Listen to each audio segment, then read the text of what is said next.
kino ali pa mladinski plesi, ki so bili tu v kavarni pri Korotanu, pri Golu, se je reklo včasih. Kino je bil zelo zanimiv za vse, mladino, in so večino bile dvorane polne. Zdaj, če je bil v redu film, se je to nabijalo not. Teda so tam mali otroci, včasih je bil spredi balkon, pred platnom, so ležali tu gor, tako je bilo polno ljudi. Če iz svojega gledišča gledam, je bilo kino razen tistega, bi rekel, še otroškega športa, igre, kino neko druženje. Ne bom rekel vesoljni pogled na neko tehniko, na neko znanost, na neko dogajanje, ki si ga ti videl preko platna, kaj se je dogajalo po svetu, okno v svet. Naše delo v kabini je bilo brezplačno, pa tudi mi smo gledali brezplačno. Sploh denar se tukaj, tu ni bilo vprašanje. Ob nedeljih popoldne Shirley Temple, glavna vloga. In tedaj so bili premori, da je gospod Puncer previjal trake in otroci so prinesli s seboj žemljico, da so použili. In ko je poklical, gremo naprej, ja, Shirley Temple je že prišla, gremo gledat. Da boste imeli pojem, kakšno predstavo smo imeli otroci, kot da je v živo prišla. Morate vedeti, da je takrat bil kino pravzaprav ne samo zabava, bil je tudi kultura.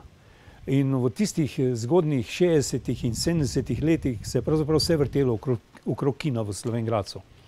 Otroci, moji prijatelji, sošolci, smo hodili v kino, jaz sem imel ta privilegij, da sem lahko videl skoraj vsak film, moji sošolci pa ne. In tako se je večkrat zgodilo, da so bile dvorane razprodane, ampak mi smo še vedno uspeli spraviti v kinodvorano po 5, 6, 7 prijateljev in ti so se potem spredi ulegli gor na pult, na oder pred kinoplatnom in v ležečem položaju spremljali to veliko filmsko sceno.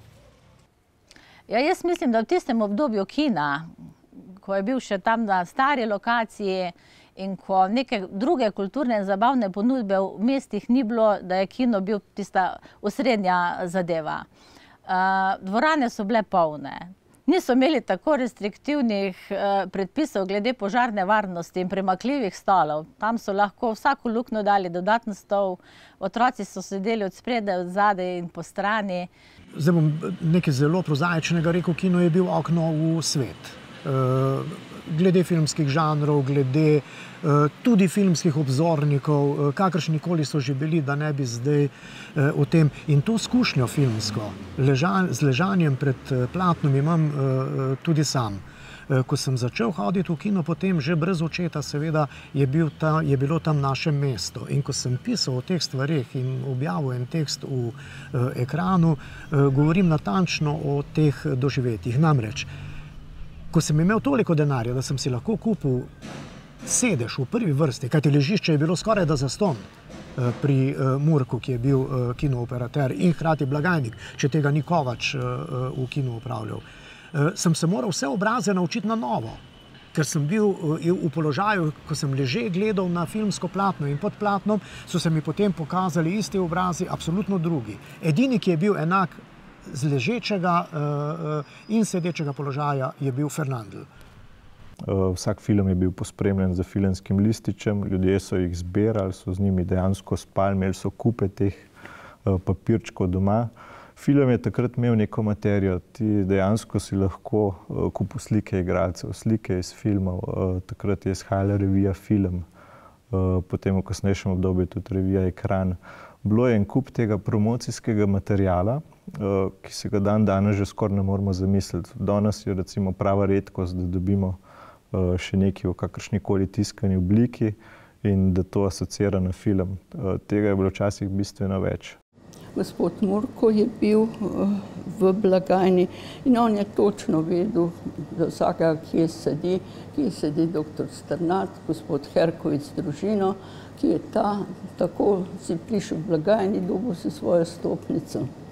Ja, ta starejši Murko je bil tak, je rekel, fant, ti moj dragi, idi v kino pa zalaufaj aparat, jaz takoj pridem. Koga pa en teden ni bilo. Evo, tako je to bilo, ne.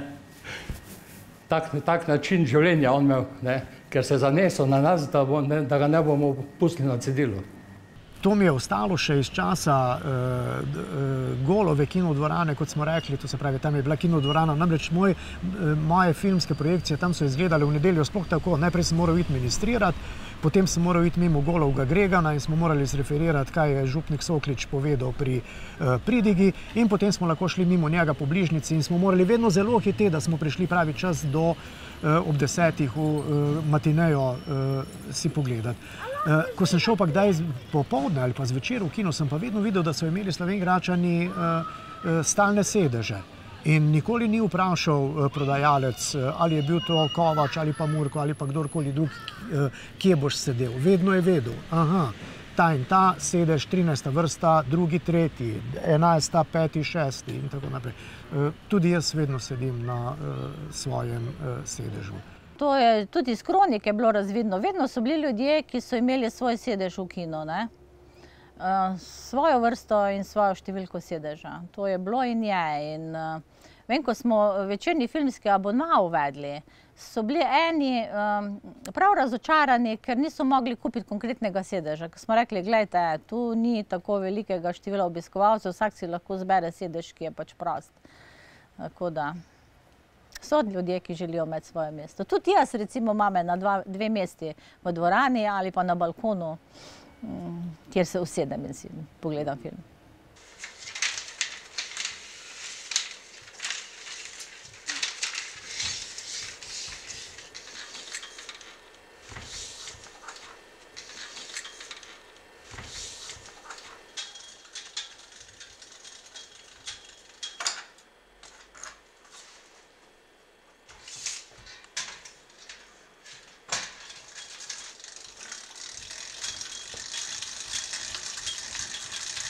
Od spredi, ko je bila, verjetno se bojo starejši spomnili, je tak oder bil, kot je približno tu. Dostikrat smo še, jaz sem bil takrat še, prej primer sem to sploh začel delati, še kot otrok. Na odru smo bili položeni kot stručke v bolnici za dojenčki, ko je bilo tako in smo gledali. In tisti medprostor, ko je bil, je to bilo polno, nabito. Mislim, tu nekaj neverjetnega. Ja. Nabito, da so ljudje tudi posredi v vrsti, ki se je šlo v kino, sedeli na tleh, da so na odru pod platnom ležali, tudi jaz sem dostikrat ležal in sem gledal v platno tako.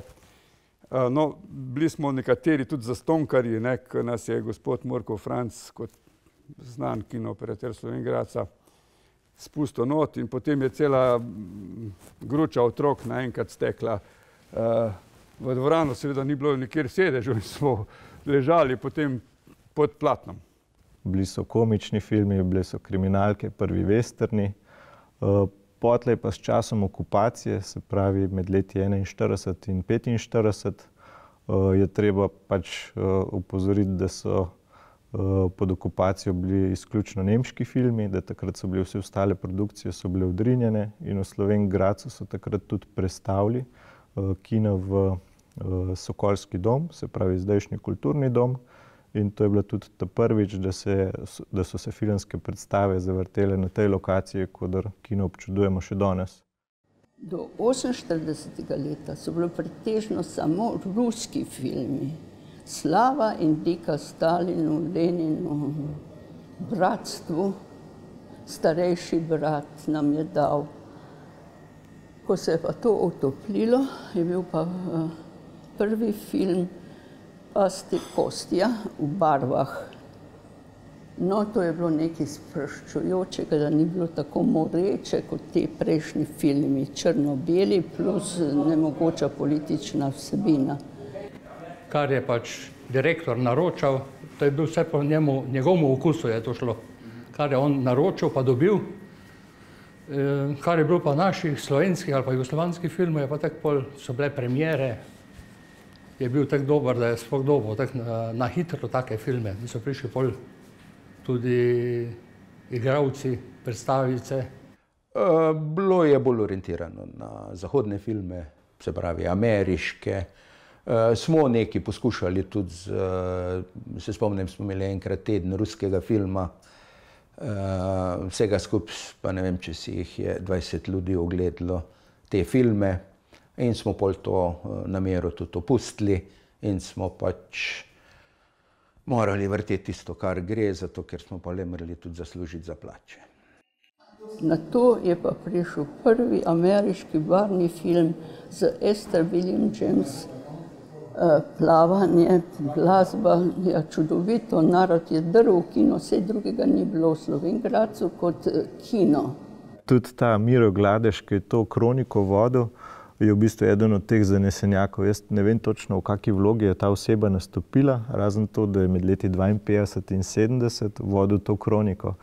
In ta kronika se mi zdi meni kot raziskovalcu te reproduktivne kinematografije zlata vredna. Ne samo v slovenskem, ampak v svetovnem merilu, ker tako dobrega popisa neke lokalne kinozgodovine ni moč več najdeti. In to je prava redkost. V bistvu priča točno o tem, kaj kino pomeni v tem kraju. Kino predstave so bile včasih zelo pomembne, tudi informativno, ker so informirale Slovenjgračane o dogajanju. Namreč pred kino projekcijo filma so bili diapozitivi z osnovnimi informacijami, vabimo vas na ljudsko veselico ali pa ta in ta dogodek se bo zgodil takrat in takrat. In so ljudje bili informirani preko kino predstav tudi o dogajanju v okolici. No, potem je po teh diaprojekcijah je bil potem ponavadi en predfilm, ali so bile filmske novosti, ali bil kak kratek zabaven film. S tem so bili omogočeni tudi, da so avtorji kratkih filmov slovenski in jugoslovanski takrat pravzaprav prišli med ljudi. In to so bili taki 3, 5, pa tudi 10-minutni kratki filmi. No, potem se je pa začela glavna predstava tistega filma, ki je bil pač napovedan. Vedeti morate, da je bilo takrat na teden v Slovenj Gradcu 50 kino predstav, ker so bile po 2 do 3-krat na dan kino predstave. Tako da je dejansko kino omogočal ljudem širše informiranje tudi na tak način.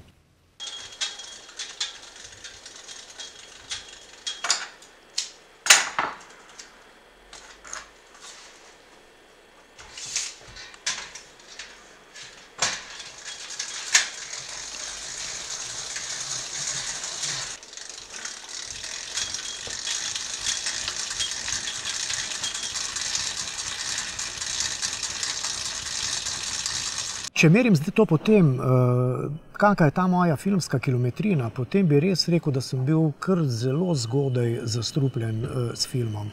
Jaz se še spomnim svojega prvega filma. To je bilo leta 1958, šel sem gledat film Kala. Henk je bil režiser in avtor scenarija, pa še njegov sodelavec, ne spomnim se zdaj njegovega imena in priimka. In oče me je peljal v kino in tam sem doživel vse tisto, kar film da. Doživel sem strah, doživel sem vzhičenje, doživel sem tisto čarovnijo, ko se igra s tvojo podzavestjo filmska zgodba. Doživel sem še klasičen film, 36 milimetrski, seveda, s sličicami, drugega takrat normalno ni bilo. In psihologi ali psihiatri ugotavljajo, da se pravzaprav v tistih praznih prostorih vmes med sličicami, ki se vrtijo, nezavedno v človeku intenzivira njegovo občutenje. In film se me je dotaknil recimo na ta način, kot se je tistih ljudi, ki so ga leta 1895 pogledali v Grand Cafeju v Parizu in hoteli zbežati iz dvorane. Govorim zdaj samo o intenzivnosti tega prvega doživetja. In najbrž je tako kot je s prvo ljubeznijo, je tudi s prvim filmom in je s prvo knjigo in če se te dotakne, prav ostane. In mene se je očitno dotaknilo. Takrat naprej sem bil kot otrok kuhan in pečen v kinu, potem pa sem že malo zracionaliziral stvari. Moj prvi film, ki sem ga z mamo šel gledat, tako se še danes ne vem naslova. Se ga spominjam, na plakatu gor je bilo lepo napisano Murko je to znal enkratno napisati v barvah v tistem. Neki partizanski film, tudi ne vem naslova. In mamo sem prepričal, da gremo, bolj mi je pravila, da ni to ta film, mož sem jaz prepričal, je rekla, v redu, gremo gledati. Ne. In je bil, mislim, da je bil, ko je ura, na koncu filma je ura pokazala 12 po noči in takrat je prišlo z avtomobilom, nekaj je prevažal, nekaj je vozil in je prišlo do prometne nesreče in je šlo vse dol. To mi je v spominu. Teda na koncu mi je bilo žal, da sem šel gledati tisti film. Toliko me je pretreslo. Od slovenskih filmov je mene prevzel film Cvetje v jeseni. Tako dva glavna igralca. Tako se mi zdi, kot da mi dušo božajo. Prvi film, ki je bil v Slovenj Gradcu zavrten leta 1928, je bil film Volga, Volga, ruski film. In moj oče se je vedno rad spominjal tega filma. In je rekel, ta film mu je pravzaprav začrtal življenje vnaprej.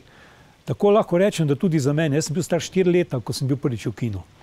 In od takrat naprej lahko rečem, da sem vse prvih 20 let življenja videl skoraj vsak film v Slovenj Gradcu. In film ni samo zabava. Film ti veliko da.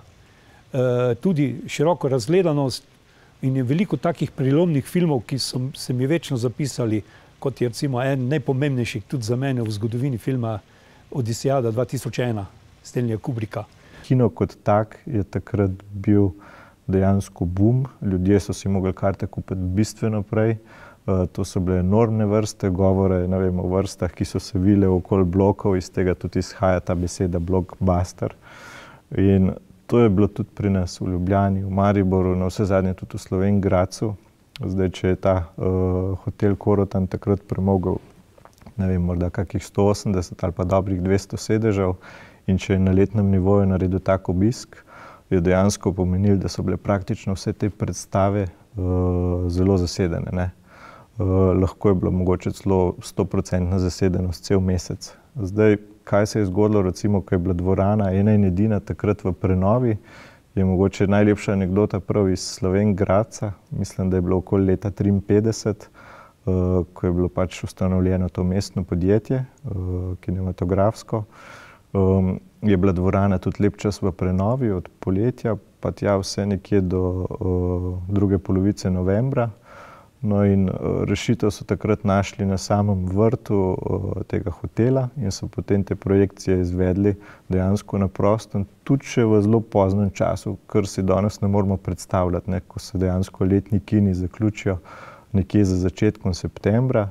So v Slovenj Gradcu štartali pri ne vem kakšnih temperaturah filme in jih gledali zaviti v odeke in tako. In to je bilo nekaj neverjetnega, kar se verjetno ne bo več ponovilo. No, in med tem časom, ko se je obnavljala dvorana in to urejevalo, so bile kino predstave na dvorišču Rotenturna in so trajale še v novembru. Si morate predstavljati, da bi danes hodil nekdo na deske sedeti zvečer, prinesel s seboj blazino, da se je usedel in odejo, da se je pokril kolena. Kaj je to bilo?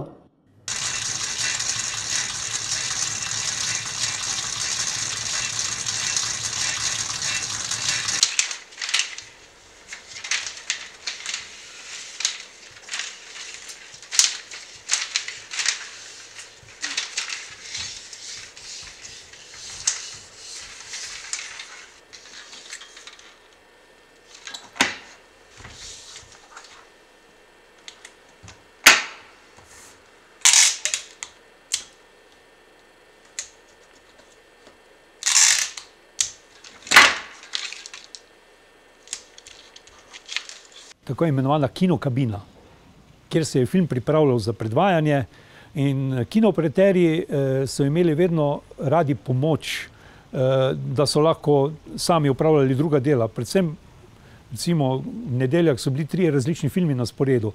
Film se je včasih moral priviti, da si ga spravil v kinoprojektor in da si ga lahko zavrtel.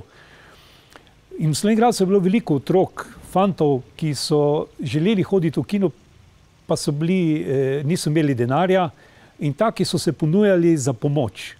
In veliko fantov slovenjgraških je bilo tako razporejenih, da so eni vozili filme iz železniške postaje, drugi so pomagali pri vrtenju filmov in ko so vrteli filme, so se tako navadili, da so bili pol že kar volonterski kinooperaterji z vsem znanjem, ki ga potrebuje tak kinooperater.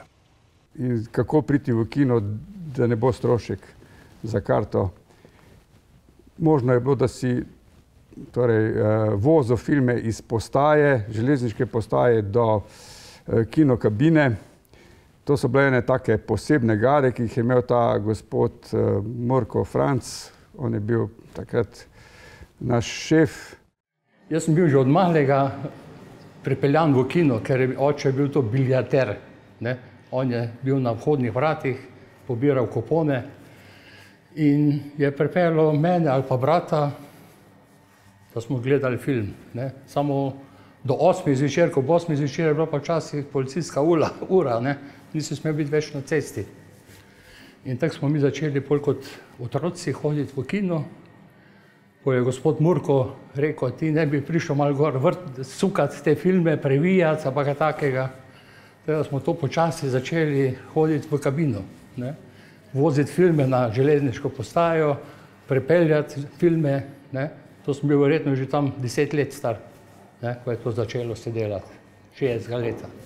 V glavnem so filmi bili v enih velikih lesenih škatlah, ki so bile kar težke, okrog 30-40 kg. In ti filmi so prihajali na železniško postajo. Na železniški postaji so bili včasih tudi po 3-4 filmi za cel teden. In je bil kar napor tiste filme pripeljati do kinodvorane, spraviti v kinokabino in jih potem pripraviti za predvajanje.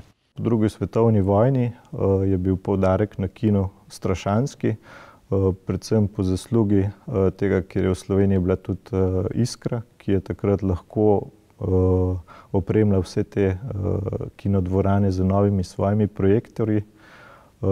Nadalje je bila tudi sama politika tedanje Jugoslavije, da se je šlo v korak s kinofikacijo, kar je pomenilo, da se je kino naselil dobesedno v vsako manjšo slovensko vas. In iz tega vidika se je recimo v 7 letih po drugi svetovni vojni se je število kinematografov pri nas potrojilo. Tudi v Slovenj Gradcu in v okolici je to moč zaznati, da je bilo vedno več teh manjših dvoran. In to je obenem prineslo to zlato dobo Kino Paradiža, kar je pomenilo, da v času pred samo televizijo so bili potem te kinopodjetniki in kinematografi najbolj atraktivni.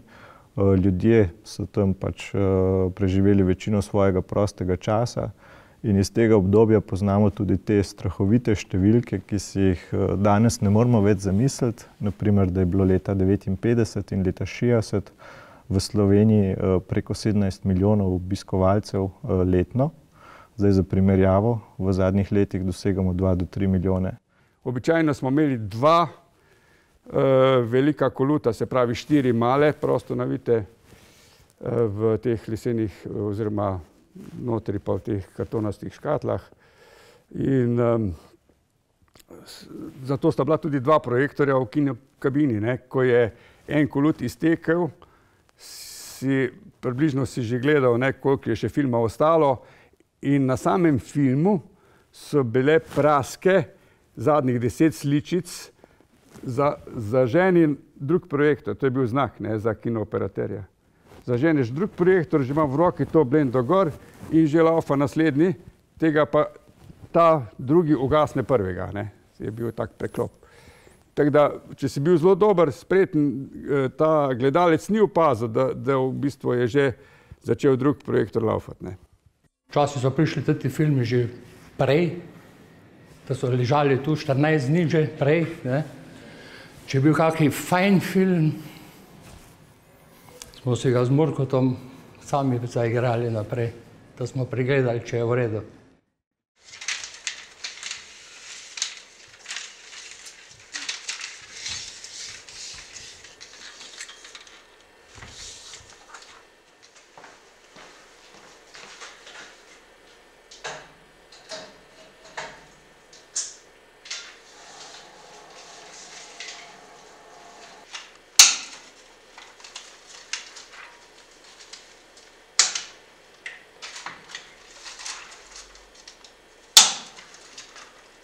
Včasih se je to, ali bi lahko rekel, večkrat dogajalo, sploh pa je to bilo po nedeljah, da se je isti film vrtel tudi na 3 lokacijah.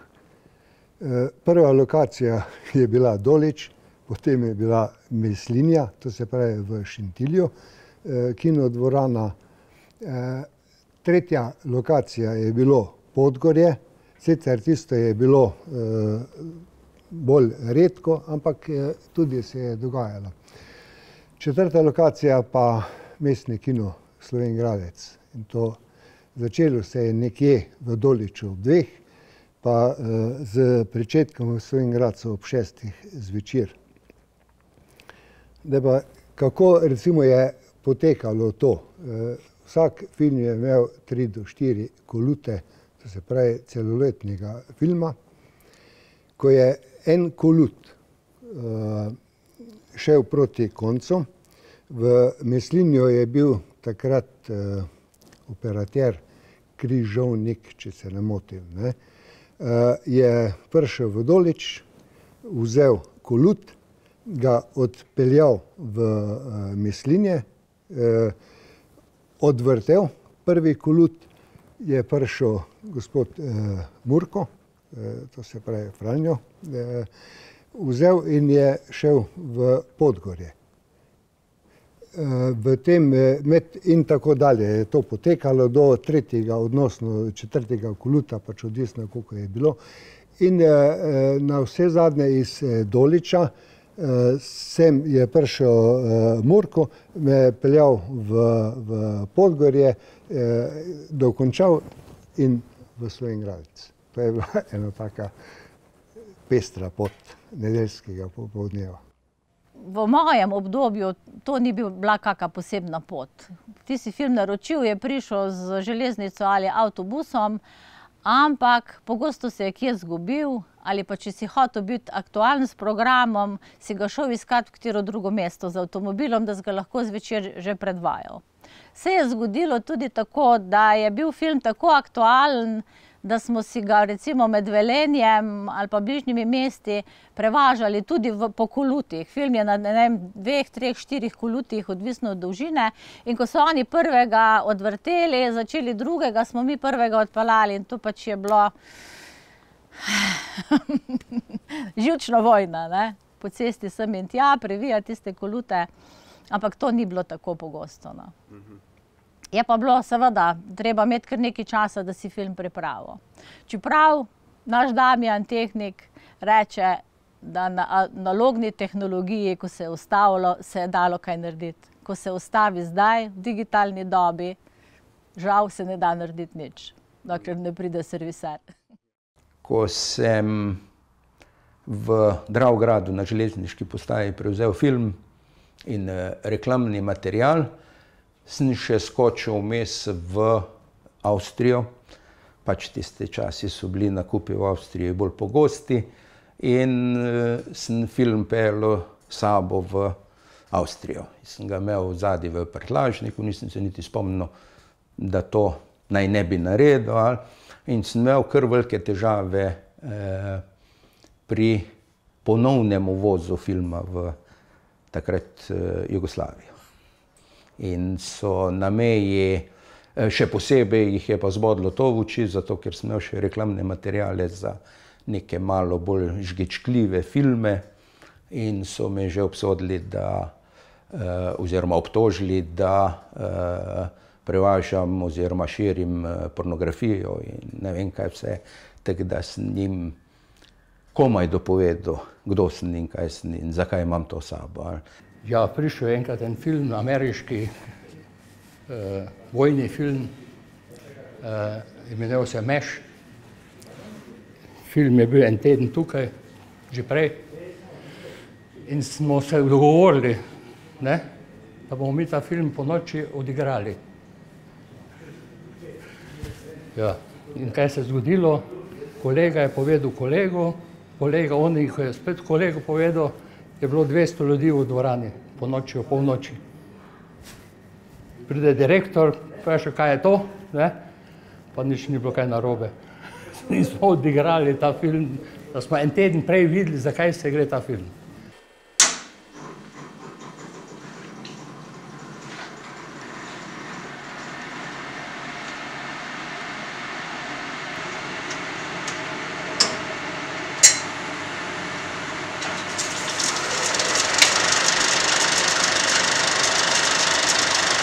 Spomnim se pravzaprav premiere slovenskega filma Vesna leta 1954. To je bil velik praznik za Slovenj Gradec. Ustvarjalci filma so prišli iz Ljubljane, iz cele Slovenije in so bili v Slovenj Gradcu celo 3 dni. Tako da smo Slovenj Gradčani, predvsem pa otroci, ko smo film si pogledali, imeli priložnost se pogovarjati z ustvarjalci filma. To je bil enkraten dogodek in pravzaprav se tega filma v mojem začetku najbolj spomnim. Kar je recimo še v tem obdobju zanimivo, je mogoče ta lokalna situacija. Leta 1983 v Slovenj Gradcu je kino prešel na to svojo drugo lokacijo, se pravi iz nekdanjega hotela oziroma hotela Korotan v zdajšnji kulturni dom. To je definitivno prineslo takrat nek nov zagon in ta nivo obiska, ko je bil v zlatih časih, se je potem nekako odražal tudi še v sredini 80-ih. Da je bilo, mislim, da tam leta 1985 spet 60 tisoč obiskovalcev. Seveda so šle te številke v nadaljnjih letih krepko navzdol. Kino je pač dobil novega nasprotnika oziroma konkurenta in potem je bilo nekje v 90-ih že zelo težko prebiti recimo 10 tisoč letnega obiska. Zdaj, rešitve, ki so jih probali upeljati že takoj po vrhu Kino Paradiža, pa potem tudi v tem drugem udarcu, ki ga je naredil video, so bile številne. Nažalost, nobena ni bila taka, da bi lahko vrnila ljudem tisti zlati čas in tega časa pač ne bo več. Tudi program, ne samo v Slovenj Gradcu, tudi v drugih dvoranah po Sloveniji je bil takrat usmerjen predvsem v erotične filme. Takrat je bil sistem, da si šel na filmski sejm, tam so bili vsi distributerji iz Slovenije in Jugoslavije, prinesli so nabor filmov, ki si jih lahko izbral in si naredil program za 6 mesecev. Ni bilo enostavno, iz tistega nabora starih filmov, ki so se že odvrteli po jugoslovanskih republikah, si mogel pač narediti en program. Jaz seveda sem naredila povsem drugačen program, ki je bil v tistih zadnjih letih. Prinesla to v Kulturni dom Slovenj Gradec, dala v projekcijsko kabino in naslednji dan pride Srečko Trbovšek, to je bil dolga leta operater v Kulturnem domu, tudi honorarni in ljubiteljski naš sodelavec, mi tako prijazno reče: Marjana, s tem programom pa v Kino v Slovenj Gradcu ne bo šlo. Pa ga pogledam pa rečem: Srečko, če pa s tem programom ne bo šlo, pol bomo pa kino zaprli. No in tako smo začeli, do konca leta smo pridobili nazaj prave ljubitelje filmske umetnosti, podvojili letni obisk. Če samo za primerjavo povem, 83. leta, ko se je kino prestavil v novo obnovljen kulturni dom, so letno zabeležili nekaj čez 70 tisoč obiskovalcev. Ko sem jaz leta 1991 po 9 mesecih prišla v kulturni dom, je bilo tam 6-7 tisoč obiskovalcev naštetih. Do konca leta smo prišli tam na slabih 16 tisoč. In v vsej tej moji zgodovini, dobrih 21 let sem tudi programsko vodila kulturni dom in kino, je bilo zabeleženo najboljše obdobje tam nekje čez 30 tisoč obiskovalcev. Zdaj v teh zadnjih letih se pa gibe tam med 8 do 14-15 tisoč letno.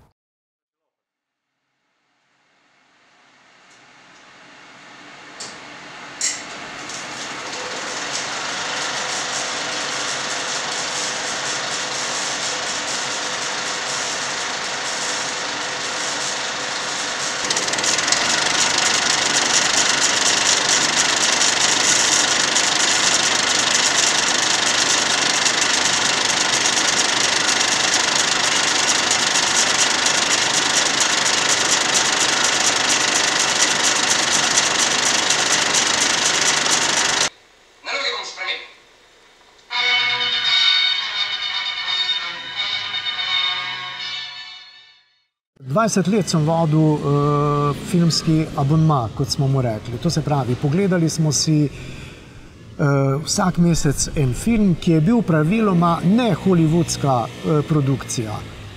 iz držav, katere filme pogledati si v rednem sporedu v kinematografu je še zdaj težje.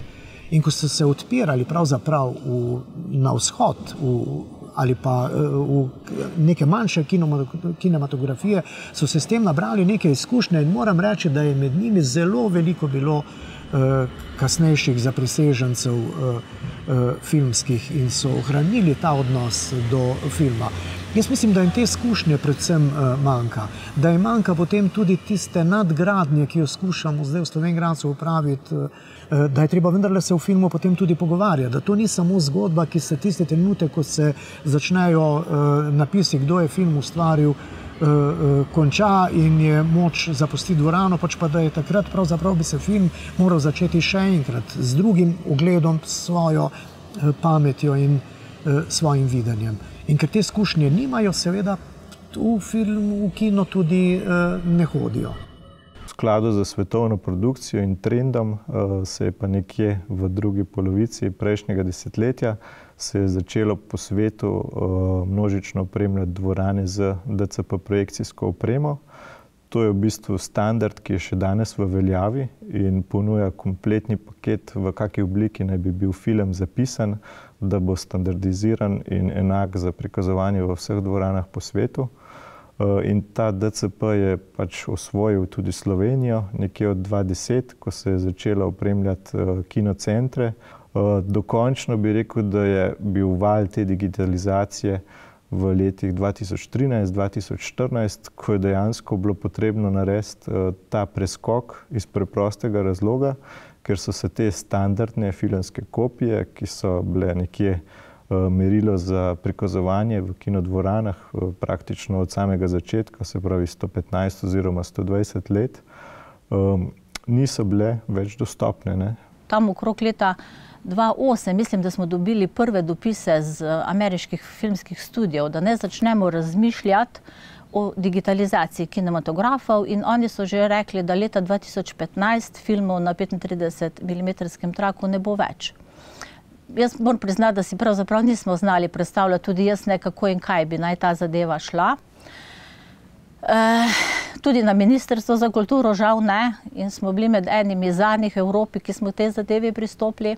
In ta naša študija, mislim, da jim je dala eno podlago, na podlagi česa potem so se lahko začeli odločati. Ampak šlo je zelo stihijsko vse skup. Se spomnim, da smo bili na konferenci Art Kino mreže v Sežani, da so se ravno s to prijateljico, ki že vrsto let vodi kino v Velenju, Mileno, vozile in da je poklical nekdo od teh filmskih delavcev, sva se ustavile in je rekel, nujno rabim ta trenutek podatek, koliko kin se je v stanju letos jeseni in pomladi digitalizirati. Imajo sredstva in imajo tako daleč pripravljene projekte. K sreči sem poznala situacijo. Vzeli sva papir in svinčniki sva zapisali in sva ocenili stroške, koliko bi jih bilo, podale in to je šlo potem na ministrstvo. In to je potem služilo za prvi razpis in prvih, mislim, da 5 kin, ki se je tisto leto potem digitaliziralo. Ja, jaz sem prepričan, da je filmski trak nekaj posebnega, nekaj otipljivega. In filmski trak je po mojem dejansko dal skozi zlato dobo filma. Zanimivo je, da je veliko ljudi zbiralo tiste sličice, ki so bile na filmskih trakih, ker veliko filmov se je rezalo, ko so jih skupaj lepili in to so bile zelo iskane sličice in jaz sem veliko mojim prijateljem te sličice iz kino kabine odnesel v šolo in so bili zelo veseli, da so lahko gledali John Wayna pa še koga na barvni sličici, ki so imeli barvna sličica iz filma. Navijam za stare, dobre kinodvorane.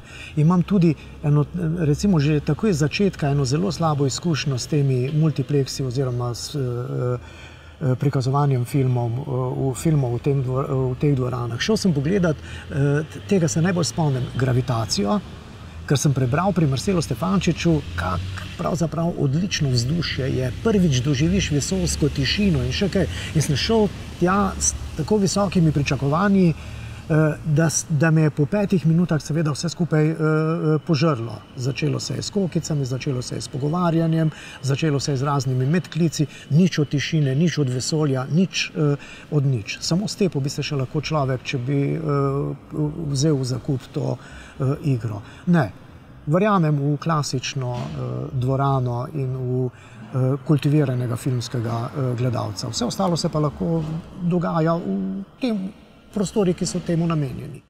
Bil si v nedeljo od 10, kolikor si šel, recimo, si šel domov na južno, če ni bilo časa, je Franjo Murko prinesel sendviče od tam in smo to vrteli. Pa lahko rečem, da to do 10 zvečer, do pol 11 zvečer smo bili, ni bilo težko. Nima vsak kraj kina, mislim, da tisti kraji so veliko na slabšem in marsikaj izgubijo s tem, če nimajo svoje kinodvorane, ker to je le en kulturni dogodek, čeprav nekateri pravijo, da je to bolj nekaj drugega, ne pa čista kultura, ampak vseeno je dobro, da si ogledajo filme in da je kinodvorana v kraju same. Ja, jaz mislim, da je nepredstavljivo, da si bi po 90 letih kina v Slovenj Gradcu nekdo privoščil in zaprl kino.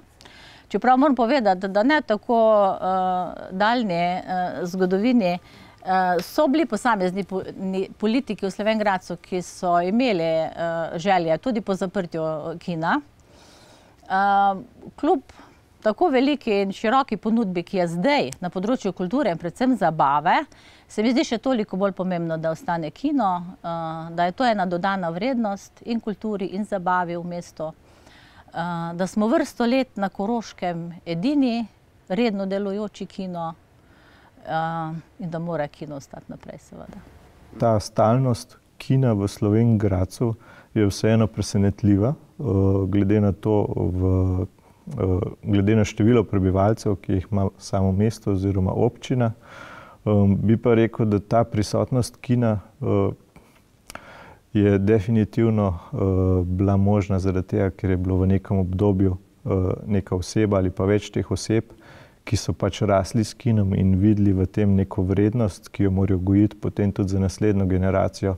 Se pravi, v Slovenj Gradcu lahko gremo od samih začetkov, ko je bil ta prvi operater Albert Puncer ali pa potem kasneje v mestnem kinopodjetju gospod Abel Leštan, mislim, da je bil, ali pa potem v 80-ih, ko je bil operater Franc Murko. Vse te osebe so na nek način blagonilna sila, da so sploh uspeli preživeti tudi najslabše čase kina. In zdaj, če se je ta zavest držala in obdržala tekom vseh teh generacij, potem je tukaj ta bistvena prednost predvsem to, da bojo znale potem tudi naslednje generacije, ki imajo priliko zdaj v Slovenj Gradcu gledati filmske predstave, da bojo znale vrednotiti to in da se bo mogoče v desetletju ali pa v naslednjih 20 letih spet našel nekdo, ki bo znal s kinom živeti in bo v bistvu to zgodbo kina lahko peljal naprej. Brez teh zanesenjakov imam jaz občutek, da bi kino v Slovenj Gradcu lahko bil mrtev že mogoče kmalu po zlati dobi ali pa potem po razpadu Jugoslavije ali pa pred samo digitalizacijo. Ne, po mojem kinodvorane ne bojo izumrle, zato ker množično gledanje filmskih predstav bo obstajalo, po mojem tudi še vnaprej. Če gledamo malo po svetu, tudi gradijo res te velike komplekse kinodvoran in vsekakor tudi produkcija filmov je vedno večja. Ta magična moč kina ostaja, da to se ne bo kar pozabilo. Jaz vidim prihodnost kina, svetlo prihodnost. Vidim tudi svetlo prihodnost kinodvoran. Zdaj je zopet trend, da se odpirajo mestni kinoprostori, mestne kinodvorane in za 200-300 ljudi, kar je prav. Namreč ljudje zopet čutimo potrebo, da en dober umetniški film doživiš v enem ambientu, ker ga lahko doživiš tako, kot je treba. Vemo, da film je treba doživeti, ga čutiti. Jaz sem velik optimist, da je film trdoživ, da ga nobena kriza do zdaj še ni povsem potolkla in ga ne bo. Se bo spreminjala tehnologija še naprej, izkušnje filmske bodo take in drugačne, dvorane se bojo prilagajale, programi se bojo prilagajali, publika pa vedno bo.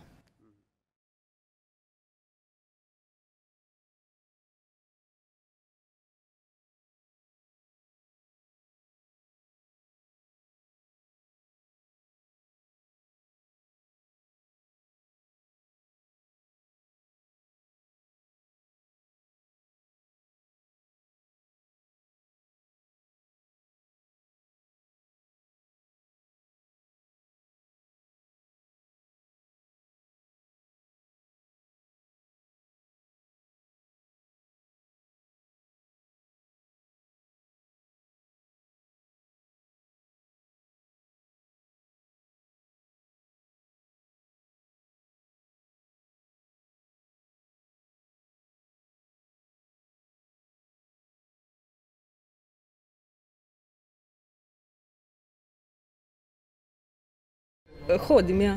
Zadnje čase bolj spet. Ja, hodim kino. In bolj malo. S prijateljicami gremo včasih v kino skupaj. Moram priznati, da zadnja leta bolj malo. Pa ja, pogosto, mislim, bolj redko. Sveda, kao te misliš. Tako to je za nas igralo fajno veliko vlogo. Kako smo za tiste karte se dregali, pa je bilo polno zmeraj tako zanimivo je bilo, zelo zanimivo. Patek vsak mesec, približno enkrat, dvakrat. Približno dvakrat na mesec, če je kaj fajnega. V Celje ali pa tudi v Slovenjgradcu imamo tu pač mali kino. Ja, seveda tu v Slovenjgraški kino. Tu v Slovenjgradcu, kulturni dom. Največ hodim v Mariboks, v Mariboru, prejšnji Kolosej, pa tudi v Slovenjgradec, ker imam čustveno navezanost na njega. Bolj doma gledam, ja. Slovenjgradec, a pa v Celje. Druge kraje, mislim večje kraje. Ja, večinoma jih gledamo pač prek Netflixa ali pa interneta. Zdaj sama ponudba filmov mislim, da je dovolj kvalitetna, da bi lahko privabila ljudi v kino. Mladi pa seveda reč gledajo tudi filme na računalniku, doma v svoji sobi. Jaz ne vem, zakaj ni jim interesantno. Enostavno jim ni interesantno, tako se mi zdi. Že nekaj druga gre po glavi, no kaj jaz vem. Vse filme gledam, tako nasplošno najbolj kakšne drame. Ponavadi kak akcijski film. Bolj fantazijske ali pa take zanimive, znanstvene. Ja, karkoli je bilo. Ja, pa tudi zdi se mi, da v kinu bolj doživim film, zato ker nimam, doma imam vedno nekaj me vedno zamoti, tam pa res si posvečen temu, da gledaš. Ja, mislim, da je teh 90 let. Ja, 90. 90. 90? 90 let, to pa vem, ja. 20? Malo več, kaj bi rekel. Imamo še kar dolgo. Ja, kino Slovenjgradec. Slovenjgradec, ja. To je pa 70. Evo, blizu, 90. Teda 100 se bližamo. Kaj pa veš slučajno kino praznuje obletnico, ogled praznuje? Ja, ker smo bili ravno včeraj tam, smo tudi dobili te njihove letake v roko, pa to z vsebinami, da vemo, da praznujejo 75-letnico. 90. Tako še enkrat. Ja, vemo, včeraj smo bili ravno na tej predstavi Čarodeja in smo dobili njihove letake za propagandni material v roke in zato vemo, da kino praznuje 90 let obstaja. Ok, super. To je to. Odlično.